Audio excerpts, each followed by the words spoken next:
안녕하십니까, 무목사입니다. 오늘은 예수님께서 제시하신 행복은 어떻게 삶에서 가능한가? 첫 번째로 당신의 인생 목표는 무엇입니까? 이것을 말씀드리겠습니다. 사람은 저마다 행복하기를 바랍니다. 행복하기를 바라지 않는 사람은 아무도 없습니다.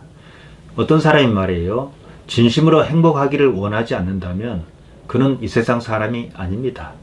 살 이유가 없습니다. 행복이나 복이나 같은 말입니다. 삶에서 기뻐할 만한 것을 가리켜 말합니다. 기뻐할 만한 그것이 삶을 살게 합니다. 기뻐할 만한 희망이 전혀 없다면 우울증에 빠지겠죠. 다시 말해서 그것은 삶의 동력입니다. 그뿐입니다. 행복하다고 느끼는 감정, 곧 행복감은 생존을 위한 생체의 작동 방식입니다. 이것이 어떤 식으로 작동하는가에 대하여는 앞서 두 차례에 걸쳐 말씀드렸습니다. 우리는 복 받겠다고 복 받으려고 교회 갑니다. 절에 다니는 사람도 마찬가지입니다. 복 받는 것이 목적이지요. 하나님께서는 복 받는 수단입니다. 여러분 여기서 잠깐 생각해 보시기 바랍니다. 여러분이 받을 복을 다 받았습니다. 더는 받을 복이 없습니다. 그러면 하나님께서는 더 이상 쓸모가 없어진다, 이 말 아니겠습니까? 그렇습니까? 마태는 마태복음 5장 3절에서 심령이 가난한 자가 복이 있다 그랬습니다. 누가는 이것을 조금 더 단순화하여 말합니다. 누가복음 6장 20절에 보면 심령이란 말 빼고 그냥 가난한 자가 복이 있다 그랬습니다. 왜 그랬겠습니까? 심령이 가난한 것이나 돈이 없어 가난한 것이나 그것이 그것이라 보았지 싶습니다. 이유가 있습니다. 성경은 공통적으로 부자에 대하여 경고하고 있습니다. 누가복음 6장 25절에서 이렇게 말합니다. 약대가 바늘귀로 들어가는 것이 부자가 하나님의 나라에 들어가는 것보다 쉬우니라. 불가능하다 이 말씀이지요.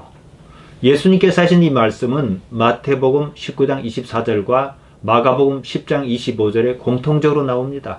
그만큼 어렵다. 거의 불가능하다. 이겁니다. 신이라 불리던 사람이 있었습니다. 오스트리아 태생의 철학자 비트겐슈타인입니다.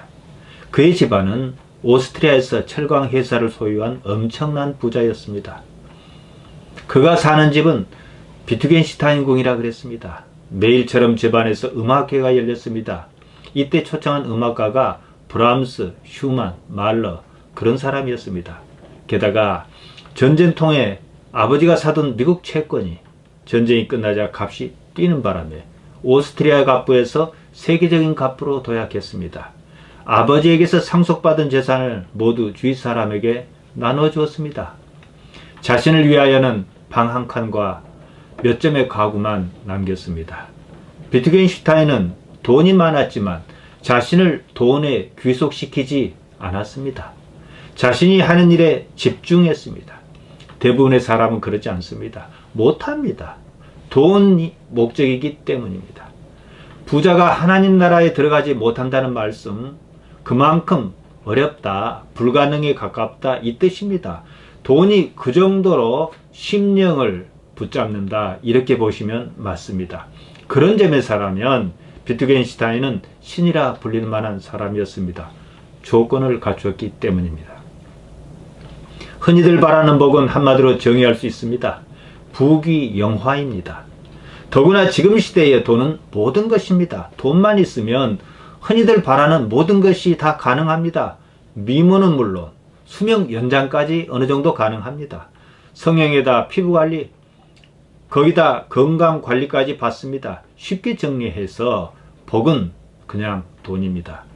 부귀영화가 인생의 목표라면 방향을 잘못 잡은 것입니다. 하나님이어야 합니다. 구약에서 복은 에슈엘입니다. 신약에서 복은 마카리오스입니다. 의미는 같습니다.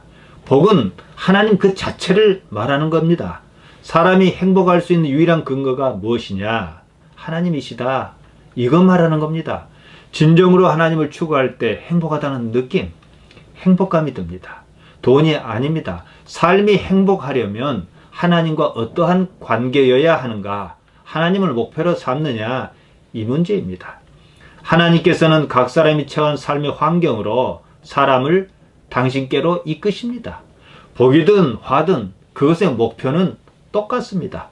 어떤 사람은 복으로 이끄시는 것이고 어떤 사람은 화로 이끄시는 거지요. 어떻게든 하나님을 알게 하려는 것이 목적입니다. 호세아서 6장 3절과 6절이 그것을 말하지 않습니까? 한번 보시기 바랍니다. 구약에서는 복을 주로 번영으로 표현했습니다. 신약에서는 보다 내면적이며 높은 차원의 가치로 표현합니다. 방식은 조금 다를지라도 결국은 하나님을 타깃으로 삼느냐 이것입니다. 성경에는 죄라는 말이 참 많이 나오지 않습니까? 종교인이라면 이 문제에 대하여 민감할 수밖에 없습니다. 민감해야 합니다. 이 죄라는 말 헬라어로 하마르티아입니다. 무슨 뜻인 줄 아십니까? 화살 같은 것이 있지 않습니까? 이게 관역을 잘못 맞췄다는 거예요. 화살은 타깃이 분명합니다. 관역입니다. 화살이 관역을 못 맞출 것 같으면 화살을 쏘는 행위 자체가 의미가 없습니다. 인생은 하나님을 타깃으로 합니다. 대부분 이 대목에서 착각합니다. 인생의 목표가 부귀 영화인 줄 압니다. 아닙니다. 하나님을 타깃으로 하다 보니까 이게 복이구나. 이런 삶이 복이구나. 이 사실을 게노스코 아는 것입니다. 깨닫는 거죠. 인생에 여러분 화가 있습니다. 반대로 복이 있습니다.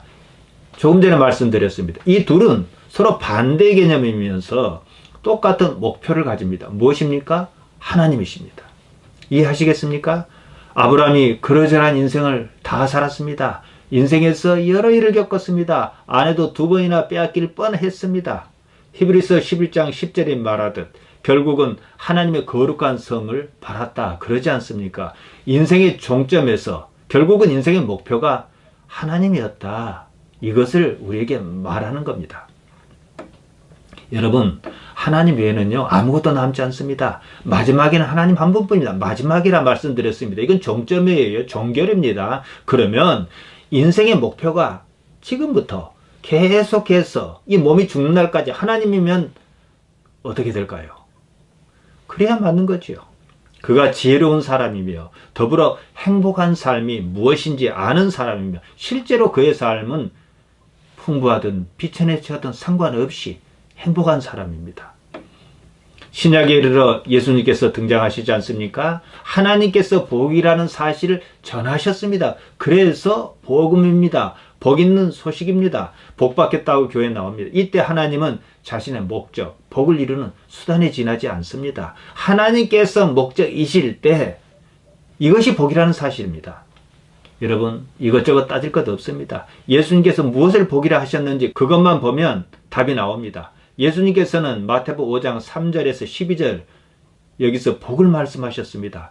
먼저 5장 3절입니다. 심령이 가난한 자가 복 있나니 천국이 저희 것이며 마카리오이 복 있나니 어떤 사람이 복 있나요? 오이 관사입니다. 이 푸토코이 이 가난한 사람이 복이 있나니 어떤 사람일까요? 토 역시 관사입니다. 이 토 푸니마티 영이 가난한 사람이 복이 있나니 호티 그 때문에 그래서 아우토네스틴 그 자리에 그 자신이 있다.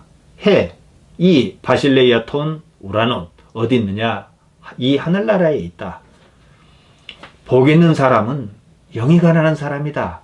그런 이유로 그래서 그는 하늘나라에 존재한다. 이 말씀입니다. 하늘나라에 존재할 것 같지 않으면 복 있는 사람 아니지요. 심령이라 번역한 말 푸념합니다.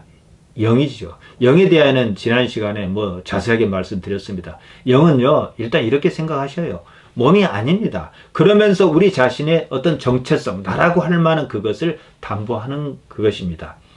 가난하단 말, 푸토코스, 구걸하다, 의지하고 산다 이런 뜻입니다. 한 인간의 본질, 내면 세계가 하나님을 구걸하는, 하나님을 갈급하는, 하나님을 갈망하는 그런 상태를 말합니다. 무엇을 갈망하십니까? 부귀영화 아닙니다. 돈 아닙니다. 하나님입니다. 이런 사람이 복이 있다. 이 말씀입니다. 하나님과 영에 대하여 잠깐 살펴보겠습니다.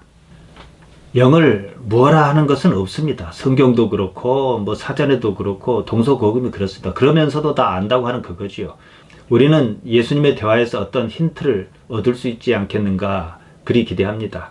예수님께서 사마리아를 지나셨습니다. 수가 마을에 이르러 우물가에서 한 여자를 만나셨습니다. 여자에게 이리 말씀하십니다. 요한복음 4장 24절에 나옵니다. 하나님께서는 영이시니 예배하는 자가 신령과 진정으로 예배할지니라. 하나님께서는 영이시다 그러셨습니다. 하나님의 존재 상태가 우리와 달리 영 푸념하시다 이거지요. 우리는 뭡니까? 영은 이제 이따 보기로 하고요. 몸이 있잖아요. 몸. 하나님께 몸이 없으신 거지요. 원문을 보고 말씀드리겠습니다.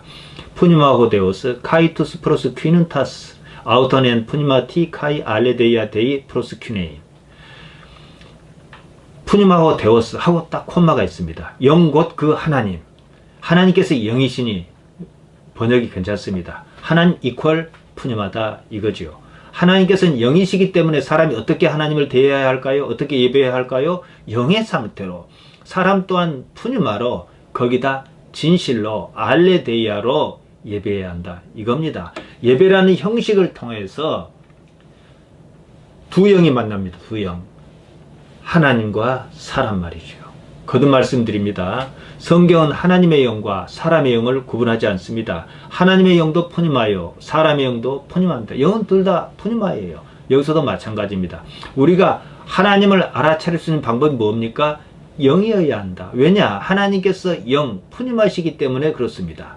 영은 일단 육신이 아닙니다. 몸이 아닌 다른 무엇입니다. 그것으로서만이 하나님을 예배합니다. 어떻게 감이 잡히십니까?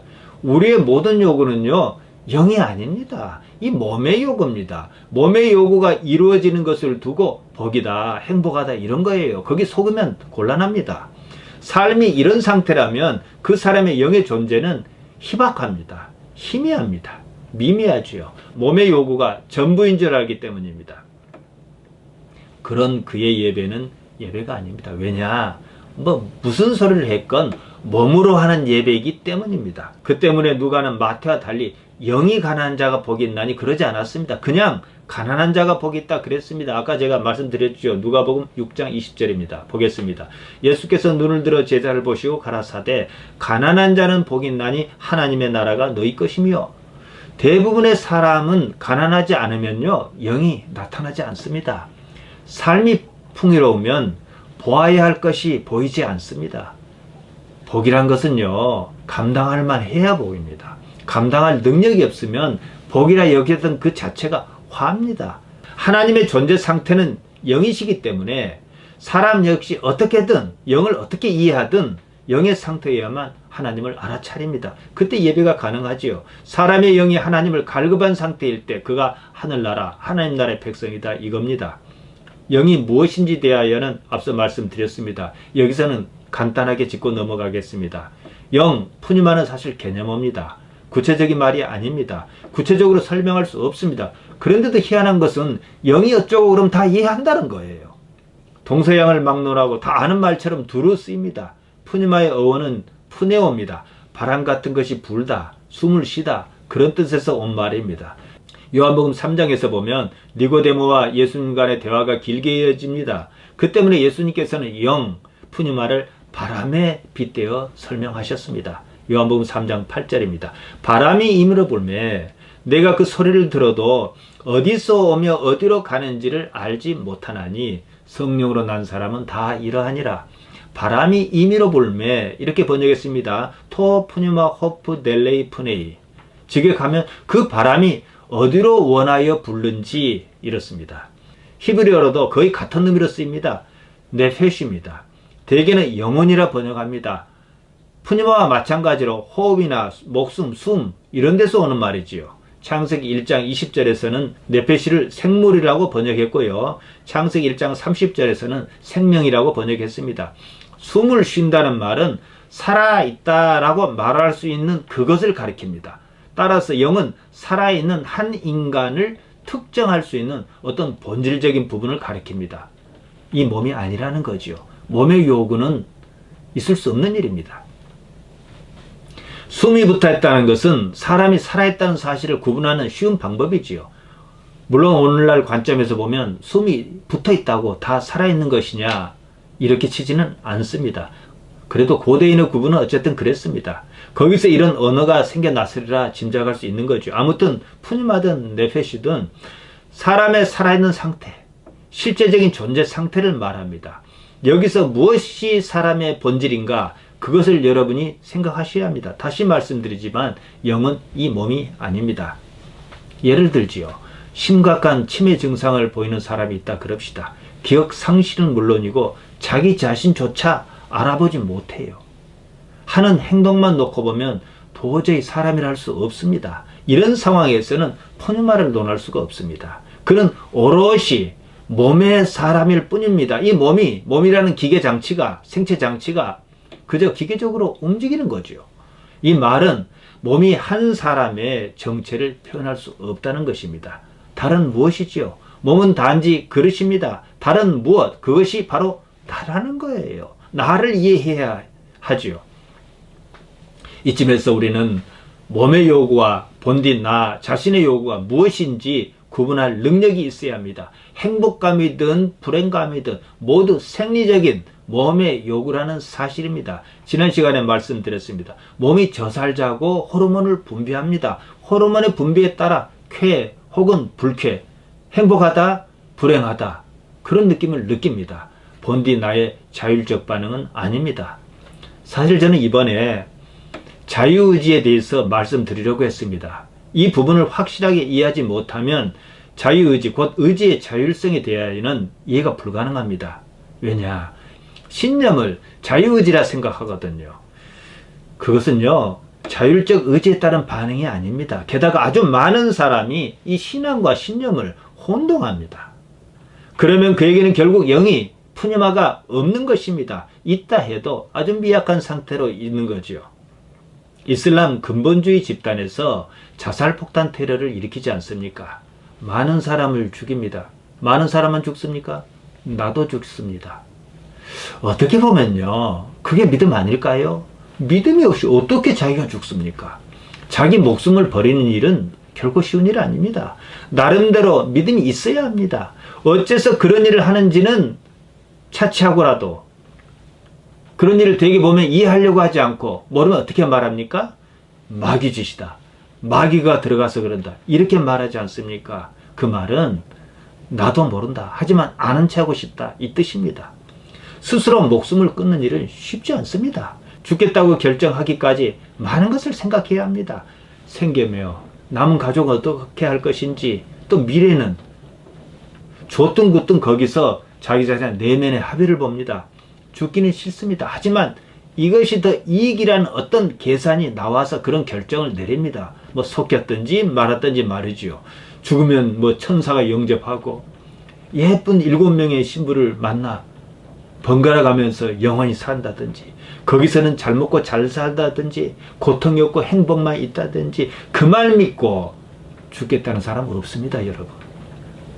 7명의 신부 주시면 여러분 지금 죽겠습니까? 일본의 작가 엔도 슈샤코가 쓴 침묵이라는 소설이 있습니다. 천주교 예수회 소속 신부가 일본에 어렵게 처음 선교하는 실화를 바탕으로 그렸습니다. 당시 일본은 봉건 영주 시대였습니다. 영주가 다 해먹었습니다. 거기에 속한 민초의 삶은 삶이 아니었습니다. 죽지 못해 살았습니다. 마침 그들에게 복음이 들어간 거예요. 어떻게 생각하겠습니까? 다른 희망으로 간주했겠지요. 나가사키의 다이묘 이노우에는 이 상황을 매우 심각하게 받아들였습니다. 예수교 신자가 늘어나면 자기가 감당하지 못할 일이 일어날 것 같아. 본능적으로 그렇게 느끼지 않겠습니까? 자신의 이익이 침해당할 수 있는 거지요. 예수교 신자를 잡아다가 배교하라고 잔인하게 고문했습니다.